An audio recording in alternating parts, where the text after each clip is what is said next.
Late one night, when I was very sleep-deprived, I bought the game Steelrising, thinking it was Lies of P. Perhaps I should have left that part out. Moving on, I eventually realized it wasn't this game that has no official release date yet, but was actually the newest game from Spiders, the ambitious French studio behind Greedfall, which I loved playing despite it having some technical and creative limitations. I actually consider the game to be quite a feat for a studio with fewer than 100 employees. Sadly, I don't have the same feeling about Steelrising. I'm finding it bland and soulless, a word I'm choosing deliberately as a play on the term Soulslike, which is a tag that many people have attached to the game.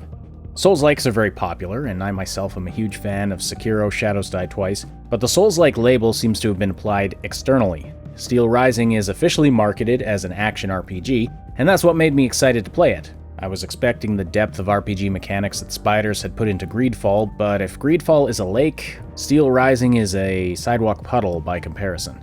The RPG elements are barely there. Now, that on its own doesn't make it a bad game. Not every game has to be a deep RPG. But I want to caution anyone who goes into this hoping they'll get a satisfying RPG experience that it's probably not worth your money.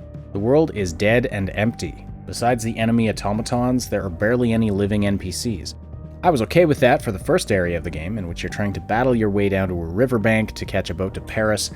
It's a tutorial area where you're just learning the mechanics, fine. Paris, I thought. I was looking forward to Paris. I thought it would be a bustling metropolis, or at least have something more going on than just the king's automatons patrolling the muddy streets. I think you're supposed to get the impression that everybody is staying off the street and hiding in their houses, but it doesn't feel that way. To me, it just feels like nobody's there. At the save points where you can access a shop, you don't even get to talk to a shopkeeper, and the characters you interact with in the cutscenes tend to disappear when the cutscene ends, which I find immersion breaking. Considering all that, is Steelrising even an RPG? Sure, it has RPG elements. There are main quests and side quests. You can upgrade your character and weapons, and you have choices with regard to your combat style. The weapon designs are great, in my opinion. I chose the Steel fans because, well, they're just awesome. But as far as character customization goes, you have very few options, a few faces, most of which are nightmare fuel, a handful of hairstyles, and exactly one hair color option, octogenarian gray. Similarly, the world is composed of mostly linear levels that offer surprisingly little variety or exploration. When I finally reached a point where I had a choice of which area to travel to, I found that they both looked equally boring. Destroyed city streets, or slightly different looking destroyed city streets. That's the point at which I stopped playing and started watching YouTube videos and reading reviews to see if it got any better later on. Spoiler, it didn't, and I actually enjoyed watching the game more than I enjoyed playing it, which is not exactly a positive thing to say about it. So okay, Steelrising is not a great RPG, but how is it as a Souls-like? I'm not the best person to answer that question since I have limited experience with the genre, but I can say that I had way more fun playing Sekiro. It's a far superior game in every respect. Even accounting for the fact that we can't really expect Spiders to be FromSoft, I was expecting more from Steelrising. The combat and movement mechanics are decent, not spectacular, but decent. The enemies are decent, not spectacular.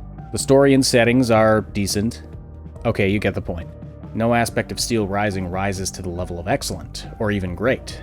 I think my favorite part of the whole experience is the reinvented French Revolution setting with a steampunk fantasy twist. But a good idea for a setting just isn't enough, and the quality of the game just doesn't carry it. Therefore, I really can't recommend this one to anyone with a limited gaming budget since I don't feel it's worth the money.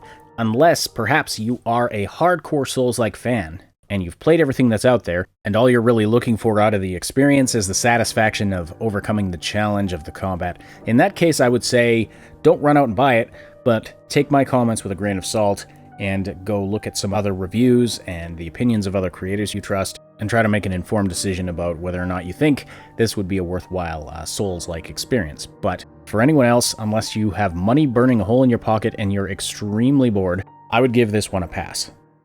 Did you enjoy that video? Let us know by slamming that like button and leaving a comment below. And if you really liked it, consider joining the SSS Legion by joining our online community, supporting us on Patreon, or checking out the merch store.